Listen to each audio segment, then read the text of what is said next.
Bonjour à toutes et à tous, bienvenue sur la chaîne Je réfléchis. Je vais vous parler aujourd'hui du premier module de High Frontier for All, le jeu que vous avez vu sans doute régulièrement sur ma chaîne. Le premier module parce qu'il y a peu de compte rendu, si je puis dire, sur les modules en français.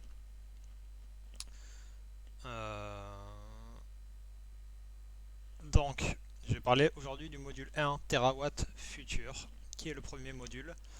Si on oublie le module politique, je pense que si vous avez un peu suivi déjà les règles du jeu de base, que ce soit sur ma chaîne ou sur d'autres chaînes, vous avez un peu compris le principe d'exploration, de colonisation, d'industrialisation.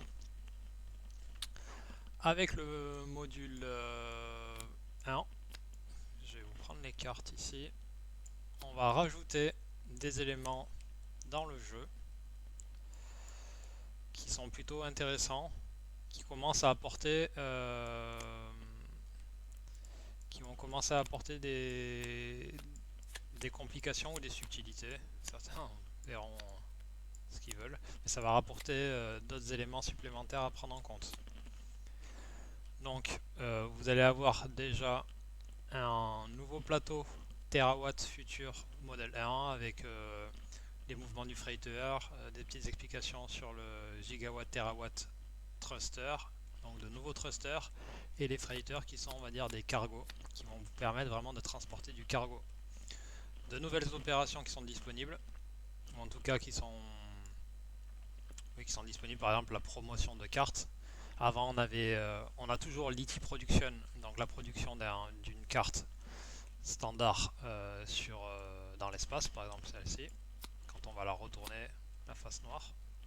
Si vous vous rappelez, vous allez voir que vous allez pouvoir créer cette carte dans l'espace si vous avez une factory, donc une usine sur un site V. Là, vous allez voir que déjà, ce genre de cartes-là, elles sont directement noires. Vous voyez? Tout simplement car ces cartes-là vont être créées directement dans l'espace. Donc par exemple ici, il faudra une factory H pour créer ce gigawatt thruster qui est avec un petit triangle jaune. Vous avez d'ailleurs de nouveaux éléments en ce qui concerne la wet mass qui est liée plus à l'aqua mais à l'isotope. C'est une forme de carburant très très efficace, on va dire. Donc normalement vous aurez des yellow beads, donc des petites billes jaunes dans le jeu sur tabletop. Vous avez ce genre de petites choses. Ou ça qui permet d'en avoir beaucoup plus. Donc c'est pareil pour les freighters, sauf que les freighters, eux, n'auront pas de carburant. En fait, ils vont se déplacer très lentement, mais ils vont pas avoir besoin d'isotope ni d'aqua. Donc je vais parler tout d'abord des gigawatts et terawatts thruster, donc les nouveaux. Mais ça sera le même principe plus ou moins en tout cas pour les freighters. Vous allez voir ici, par exemple sur ce symbole, ça se crée sur un site M, il faut avoir une factory sur un site M. Et là vous avez un petit DOM D. Alors ceux qui connaissent le jeu vont dire ah mais ça ressemble à une colonie. En effet. Donc ce thruster, vous allez devoir le construire sur un site M. À partir de cette factory M, c'est là où vous allez pouvoir produire vos isotopes. Vous allez pouvoir produire vos isotopes. Donc le fuel qui correspond à ce thruster là, gigawatt thruster. On peut avoir qu'un seul gigawatt thruster. Et une fois que vous le désirez, vous pouvez, si vous avez une colonie en D, faire une opération de promotion qui va vraiment améliorer d'autant plus le en terawatt thruster en fait. Donc beaucoup plus puissant, on passe de gigawatt à terawatt. Vous voyez qu'ici les caractéristiques 12 pour un tiers, là c'est du 9,0. Bon, il demande un générateur, etc. Et c'est une phase violette. Violet, c'est en général, c'est parce qu'on a fait une promotion. On a fait l'opération promote, donc il fait partie des nouvelles opérations dont je parlais précédemment. On aura l'Epic Hazard également, Ça va être notamment pour accomplir un futur. Je vais venir sur le futur. Et la nanofacture, c'est pour créer des mobile factory, parce qu'on va avoir des factories qui pourront être mobiles. Ça sera en lien avec, avec le freighter. Donc ça, on peut en avoir un. Le freighter, c'est pareil, on peut en avoir qu'un. Je vais parler de futur. L'intérêt, moi, je trouve, de ce module, notamment, c'est que ça va vraiment permettre d'aller beaucoup plus loin dans l'espace. Pourquoi? Parce que quand on se rend compte que, par exemple, là, vous avez un truc qui fait 2,0 avec un post-combustion qui fait plus 4, il y a une modification par rapport à la combustion sur les gigawatt thrusters. Je ne vais pas rentrer dans les détails, mais c'est beaucoup plus performant qu'une post-combustion sur un thruster normal. Mais voilà, quand vous avez des choses, ou même quand vous avez une promotion, vous faites du 9-0, ça veut dire 9 burns sans dépenser aucun fuel. Donc là, vous voyez bien que ça va ouvrir des portes très lointaines, que ce soit Pluton, etc., etc. Ça va être délicat, mais c'est possible. Et l'intérêt par rapport à ça, c'est la création ou l'ouverture maintenant de ce qu'ils appellent un futur. Ça va apporter un objectif. Donc là, par exemple, ils vous proposent. Alors, chaque thruster aura un futur différent. Donc, par exemple, là, ils disent un mini trou noir. Ils vous demandent d'industrialiser un Centaure. Donc, un Centaure, ça va être à plusieurs endroits particuliers sur le plateau, avec 10 isotopes fuel tank à bord. Et l'effet, ça va doubler tous vos isotopes refuel, c'est top. Et en plus, ça va vous donner 10 victory points. Là, par exemple, celui-là, ils mettent que ça requiert Ad Astra, donc sortir du système solaire avec 10 fuel isotopes. Et l'effet, c'est 14 victory points. Donc chacun va avoir un effet immédiat ou un effet de fin de jeu. Par exemple, pour celui Ad Astra dont j'ai parlé, vous avez une sortie ici à Jupiter. Si vous allez sur ce petit triangle, vous pouvez sortir du système solaire. Donc ça va vous apporter des points. Vous en avez une autre ici de sortie, qu'on voit ici là. Et vous en avez une autre ici. Donc vous avez plusieurs endroits qui pourront répondre à ce futur. Alors, chaque module qu'on va rajouter va apporter des petites modifications de règles ou des ajouts de règles. Avec le module 1 de base, corrigez-moi si je me trompe, mais de mémoire, il faut avoir le crew, donc l'équipage, un équipage avec soi. Et il va falloir faire un Epic Hazard roll pour accomplir le futur. Donc c'est pas tout de se rendre là-bas pour celui-là, pour celui-ci, mais il va falloir faire un Epic Hazard roll et on peut payer un failure is not an option si je ne m'abuse. Donc ça va rajouter vraiment du fond de jeu. En général, quand on joue avec les futurs, on joue plus vraiment avec 4 seniority discs. Donc les seniority discs, ça va être la durée du jeu sur le Sunspot Cycle. Si vous vous rappelez, un mouvement c'est 1 an. Donc quand on a fait un tour, c'est 12 ans. Donc si on a 4 disques comme ici là, ça fait 48 ans. Le jeu long, c'est 7 seniority discs, ça fait 84 ans. Et en général, quand on joue avec les futurs, on dit que c'est mieux d'avoir le module. Pardon.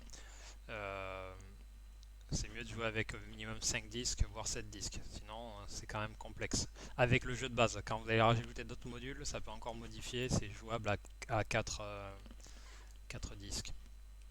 Les freighters, de la même façon, vous allez constater, par exemple, que celui-ci, il va avoir une petite caractéristique, il n'y a pas de masse. Pour celui-là, par exemple, vous voyez que celui-là, il a 4 masses. Certains vont vous permettre d'être un générateur, si vous les avez avec vous dans votre fusée. Ils peuvent être transportés dans une fusée. Ils vont être construits également dans l'espace et être promus sur une colonie des fois différente. Donc là, any, ça veut dire que si vous pouvez, par exemple, vous pouvez le construire n'importe où, même sur un site C, si vous avez une factory. Et si vous avez en plus une colonie, c'est, on va dire, un truc facile à faire la promotion.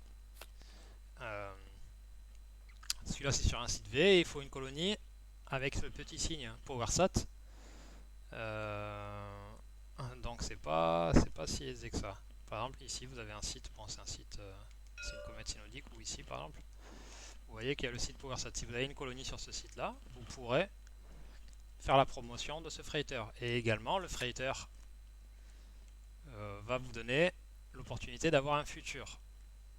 Alors il faut faire attention, il y a des freighters par exemple où on voit qu'ils peuvent être chargés que à partir d'une factory. Ils vont avoir des petites choses en plus, écrit en blanc, et le futur écrit en bleu. Donc par exemple là, ils disent, alors pour faire ce futur là, ils disent que il est nécessaire d'avoir un Bernal qui est une station spatiale qui est dans le module 2, donc si on joue qu'avec le module 1, c'est dommage. Il ne sera pas accessible, mais en gros il faut avoir un Bernal dont on aura fait la promotion sur un site atmosphérique non martien. Et on aura un effet. Tous n'ont pas besoin du module 2. Hein. Par exemple, là, vous voyez qu'il faut un freighter, donc ce genre de choses là, qui sera promu. Et à la fin du jeu, il faut que ce soit à la fin du jeu, et il faut un Neutrino Sunlance ou EM Sunlance. Donc ça, les Sunlance, ça va être ça par exemple. Le Neutrino Sunlance, à ce point-là, si à la fin du jeu il y en a un là, il va gagner des points supplémentaires. Ça va rajouter, pour ceux qui ont du mal avec l'aspect bac à sable du jeu, ça va rajouter des objectifs, des choses à, comment dire, à rechercher, et ça va rajouter un peu d'histoire ou de saveur dans le jeu. Ça va également donner des points supplémentaires. On va sortir un peu de la course à la factory, donc à l'usine, qui est liée au jeu de base, qui on va dire est relativement simple quand on a compris la chose. Le jeu en fait demande plus de la réflexion sur la création de fusées, sur la planification. Le jeu de base, je parle. Parce qu'après, on va rajouter des règles. Parce que par exemple, là, vous voyez que c'est des freighter fleet. Ça veut dire que maintenant, vous avez par exemple une action gratuite qui va vous permettre de swap, donc d'échanger le B-Cube, donc qui est un freighter, avec une mobile factory. Et c'est pas un mobile movement. Donc ça veut dire que si par exemple, je vais vous donner un exemple, je m'égare un peu, mais si par exemple, pour X raison, j'avais une factory ici et mon freighter ici, si j'ai déjà par exemple une autre factory sur Mars, mais que je veux avoir une factory sur Deimos parce que c'est du D, je peux faire une action de free swap et donc ça va échanger. Et de mémoire, ça va claim automatiquement le site. Ça, c'est à vérifier, mais je crois que ça va claim le site. Donc ça va le. C'est comme si ça le prospectait. Euh, les freighters, ils n'ont pas de fuel, comme je le disais. Pourquoi Parce qu'ils sont. En fait, ils vont se déplacer très lentement. Ils ont un net thrust, comme c'est marqué, de 1. Plus 1 s'il y a le power stat. Il va pouvoir avoir des bonus burn. Il peut avoir des ballerines. Là, par exemple, il a 3 ballerines, donc ça veut dire qu'il a 3 pivots gratuits. Voilà, ça se déplace lentement, mais c'est intéressant. Ce que ça rajoute également, le module 1, si je ne m'abuse, c'est le Space Elevator. Pour ceux qui ont remarqué, sur cette carte, vous avez des genres de choses comme ça là. Des signes, vous en avez sur la Lune, vers le GEO. En fait, c'est que si vous avez une factory, ici par exemple, ou ici, et que vous avez un autre cube, que ce soit une factory ou un freighter, vous pouvez créer ce qu'on appelle un Space Elevator avec un Epic Hazard Roll, donc comme pour le futur, qui va claim le site automatiquement et ça va vous permettre ensuite, mais par exemple, si j'ai déjà une factory ici, je mets mon freighter là, ça crée mon Space Elevator Et ça va me permettre, parce qu'on dit souvent que Mars c'est un peu un piège, parce que la masse est de 10, c'est dur de s'en sortir. Et bien en fait ça va permettre de site refuel, donc de récupérer du carburant ou des aquas, etc. Et de les remonter euh, en free action, donc en action gratuite, de cet endroit-ci à cet endroit-ci. Et on pourra déplacer des brevets, des humains, des roquettes qui peuvent être transférées en fait via, on va dire, une corde, un genre de câble. Et voilà, on peut faire des transferts comme ça. Donc ça c'est dans le module 1 également, c'est vraiment pas mal. Il n'y en a pas dans le système solaire, il y en a quelques-uns. Alors il y en a trois proches de la Terre. Et après il faut aller beaucoup plus loin, notamment vers Saturne ici. Ou ici, etc. Vous aurez également des petites particularités quand vous allez jouer avec d'autres modules, notamment le module guerre, conflict, où on va avoir des subtilités encore pour les Space Elevators. On pourra en créer à d'autres endroits. Donc, bon, je passe pas en détail parce que ça fait déjà 15 minutes que je parle de ce module. Je ne vais pas expliquer toutes les règles. Vous avez la vidéo de Jean-Michel Grosjeu, ce qui est en anglais. Malheureusement pour les non-anglophones, c'est dommage parce qu'elle est vraiment bien faite. Peut-être qu'un jour il la traduira en français. Vous avez peut-être des informations en français. Je le trouve vraiment bien. Personnellement, je peux rejouer avec le core game, donc juste avec le jeu de base, pour jouer avec des débutants ou pour montrer des choses par exemple sur la chaîne. Mais clairement, pour des parties, on va dire, pour des vraies parties, où j'ai vraiment envie de m'amuser, je rejouerai plus sans parce que ça apporte tellement de choses en plus, de la profondeur, que clairement pour moi, si vous aimez High Frontier et que vous voulez découvrir le jeu de base c'est vraiment, j'ai même pas envie de dire que c'est la première marche, mais c'est une mini première marche. Pour moi, voilà, le jeu il commence vraiment à prendre toute sa signification avec le module 1, donc Terawatt et Futur, que je viens de vous montrer. Euh, et également le module 2 que je vais vous présenter dans une autre vidéo sur la colonisation. Donc là, pour moi, ça sera vraiment le jeu de base. Pour moi, ça serait presque ça. C'est parce que si vous vous rappelez, dans le jeu de base, vous avez le jeu de base, mais vous avez aussi la possibilité d'alléger les règles avec Space Diamond et Race for Glory, si je ne m'abuse. Mais ça, c'est vraiment, pour moi, c'est vraiment du familial. C'est vraiment trop dénaturé le jeu. Sauf si on joue avec des enfants, etc. Voilà, si on est prêt à passer un peu de temps et la courbe d'apprentissage est un peu longue, pour moi il faut commencer avec le jeu de base, mais une fois qu'on a compris un peu les subtilités ou les mécaniques du jeu de base, les règles, qu'on a réussi à les appréhender, à les garder en mémoire au maximum, parce qu'après il y aura toujours des retours vers les règles, ou régulièrement quand même. Euh, le modulaire c'est vraiment un module à acquérir et à intégrer. Vous pouvez le retrouver sur Tabletop gratuitement dans le module général High Frontier for All officiel ou le non officiel bêta par Samuel. Je vous le conseille grandement, ça apporte vraiment, vraiment des choses en plus. Et pour ceux qui, comme moi, des fois, bon, on était un peu perdu. Enfin, j'adore le côté sandbox, mais j'aime bien avoir des petits objectifs, quoi.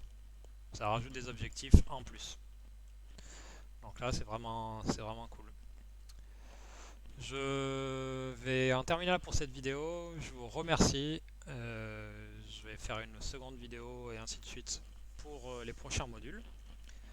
Je vous dis à très bientôt et n'hésitez pas si vous avez des questions ou envie de partager des choses avec nous.